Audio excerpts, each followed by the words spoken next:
Donc bonjour à tous, ici c'est Jean-Jean alias Jean-Jean la Bricole et aujourd'hui on va parler de l'ultra centralisation qui vient d'arriver sur notamment Radiant et Kalecoin. Pourquoi moi je considère que c'est vraiment très nuisible et comment je suis absolument pas satisfait de la réponse que nous a fait l'équipe derrière Radiant pour le moment. Voilà, donc on va aborder ça, mais juste avant de commencer, je voulais vous dire, je suis ravi de vous annoncer que vous pouvez désormais commander des articles à l'effigie de la Gigi Pool. Donc mon confrère Ara a réalisé une intégration Spreadshirt sur la chaîne et vous voyez, donc vous pouvez choisir des t-shirts, que ce soit pour vos adolescents, pour vous-même, pour votre épouse, il y a plein de choses, des tabliers de cuisine, des suites à capuche. Donc moi les suites à capuche j'en ai, la qualité est vraiment super bonne. Bon, même si j'ai moins de cheveux que le modèle que vous voyez là, c'est vraiment quelque chose de très sympa et je trouve que c'est super sympa d'avoir ce genre d'accessoires, hein, comme Monsieur TK propose sa fameuse tasse, etc. Voilà. Alors je vous en parle, je voulais aussi vous parler des nouveautés sur la pool parce que Ara ne s'est pas arrêté en si bon chemin. Donc il a fait quelques modifications, notamment un petit start mining qui peut être utile. Vous sélectionnez le coin que vous voulez miner, la région, ça vous donne la config, et vous donne quelques indications. Il a aussi fait quelque chose de très sympa, c'est que quand vous êtes sur la pool, vous pouvez savoir si c'est minable avec un GPU ou ASIC, si c'est core intensif ou memory intensif, et si ça consomme beaucoup ou peu d'électricité. Donc ça, c'est vraiment des choses qui sont super positives. Si vous voyez sur Caspa, il met que c'est juste avec ASIC, etc. Je voulais aussi vous montrer des choses parce que ça, c'est pas forcément très facile à comprendre, mais quand vous rentrez vos toilettes Caspa, par exemple, vous avez ici donc le hash rate, c'est sur la dernière heure, et quand vous cliquez n'importe où ici, vous avez les performances de votre worker. Voilà, donc vous avez accès à ces infos, comment il s'est passé. Si jamais il y en a un qui est tombé, vous pourrez le voir aussi ici. Donc ça, c'est des bonnes évolutions, hein, ça va vraiment dans le bon sens. Et vous avez aussi un petit accès pour le webshop, donc pour le Spreadshirt, qui est ici aussi. Voilà. Et bien sûr, je vous invite à rejoindre Discord si vous n'y êtes pas. Donc moi aujourd'hui, ce que je voulais vous montrer, c'est le problème de centralisation qu'on a, hein. À la base, j'ai surtout vu des tweets d'autres mineurs qui m'ont fait me mettre la puce à l'oreille sur l'ultra centralisation. Alors, Kalecoin a lui carrément décidé de forker son algo, hein, pour éviter cette ultra centralisation. Je voulais vous montrer ce que ça donne, hein, parce que ça, on y a tous accès en fait. Si vous regardez en fait sur Mining Pool Stats, on voit la centralisation. Donc quasiment tout le hash rate est sur Vipor.net. Et si on va sur Vipor.net, moi j'y étais sur le Kalecoin, alors vous voyez, donc là, quand vous êtes sur cette pool, vous avez les mineurs et les plus gros mineurs. Et regardez, tous les mineurs sont en gigahash, sauf un qui a 12,98 terahash. Donc il y a vraiment un mineur, c'est pas un mineur tout simple, c'est pas une petite ferme, non, c'est une immense ferme de minage qui mine sur une seule adresse. Et aujourd'hui, regardez quand même 12,7 terahash. Si on regarde un petit peu ce qu'il y a sur les Kalecoin, alors il est ici, ben en fait 12,75 terahash en tout. Donc ce mineur en représente quasiment l'intégralité du mining de Kalecoin. Donc une seule entité qui mine et qui domine totalement le réseau. Donc avec des risques de d'attaque malveillante, d'attaque 51, mais surtout, voilà, c'est un no match, il n'y a plus personne. On a aussi la même problématique sur le Radiant. Regardez, sur le Radiant, alors la personne qui est derrière cette ferme, je pense, a eu vent de ce qui se passait, et du coup a sorti une partie du hash rate. Donc, je vais vous montrer.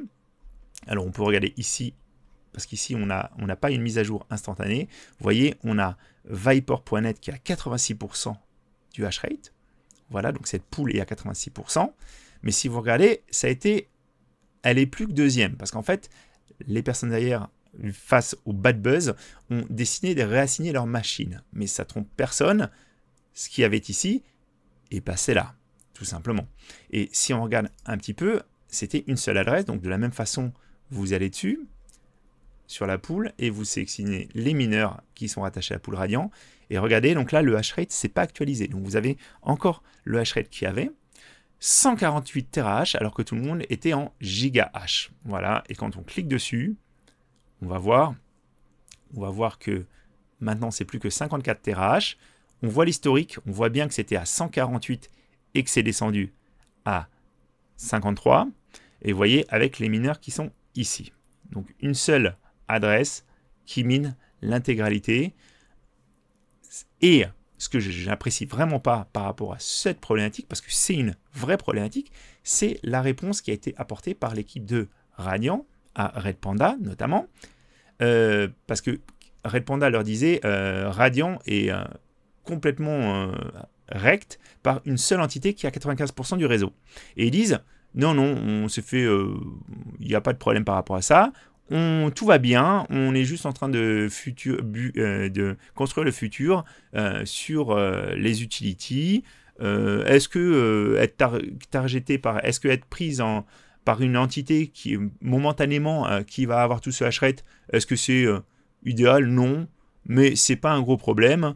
Et ça n'empêche pas de tout ce que le Radiant apporte à l'écosystème. Voilà. Alors, je tiens quand même à redire ça. Radiant quand même à la base, 100% décentralisé et utilisé, détenu par la communauté. Ah ben, je suis désolé, mais c'est pas du tout ça. Là, ce qu'on voit bien, c'est que c'est pas du tout ça actuellement. Hein.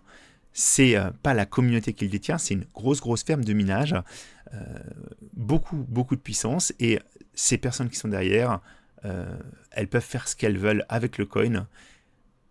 Encore une fois, moi je ne suis pas un partisan de l'ultra-décentralisation. Je conçois qu'il y ait besoin aussi pour la viabilité d'un coin qui est du monde qui se mette dessus, qui le supporte régulièrement. Mais là, trop, c'est trop. On est vraiment... Et puis ils s'en sont même pas rendus compte, ils s'en sont même pas cachés. C'est-à-dire que tout était sur une seule adresse. Ça aurait été fait sur plusieurs adresses, on n'aurait rien vu. Et on aurait pu se dire, bon ben voilà, ça aurait été fait sur plusieurs pools aussi. Mais là, ils ont fait uniquement le choix de se mettre sur une adresse, de mettre toutes leurs machines et d'enlever toute décentralisation, vraiment toute décentralisation. Donc je suis très déçu par rapport à la réaction, encore une fois, de l'équipe Radiant par rapport à ce sujet qui est un vrai sujet. KLACoin, eux, vu la problématique, ils ont décidé, et c'est aussi bon, faut pas se le cacher, ils essaient aussi de faire quelque chose. D'ailleurs, je vais les suivre hein, parce que j'étais pas abonné, mais ils ont décidé de pivoter et ils vont devenir CPU. Ça va devenir un algo pour CPU. Donc c'est une bonne chose, je pense. De toute façon, le CPU mining a le vent en poupe. C'est quelque chose qui rapporte effectivement beaucoup actuellement. Il y a plusieurs projets qui en tirent parti. C'est encore une fois complémentaire et très versatile. Voilà. Donc moi, je suis vraiment déçu par ce qui se passe. Encore une fois, c'est l'ultra centralisation. N'hésitez pas d'ailleurs par rapport à ça. J'en parle, mais j'en reparle encore. Décentraliser. C'est important pour le réseau. C'est important aussi parce que si jamais une grosse poule tombe, ça peut entraîner en fait vraiment des problématiques sur la blockchain. Parce qu'effectivement, s'il y a une grosse puissance qui disparaît d'un coup, les blocs mettront plus de temps à se confirmer. Il y a des transactions qui peuvent être bloquées. Alors c'est momentané, mais ça va dans le bon sens. Essayez de sortir aussi du top 3 des plus grosses poules. Vous n'en serez que gagnant, le réseau en sera gagnant, et c'est faire un petit effort pour décentraliser tout ça.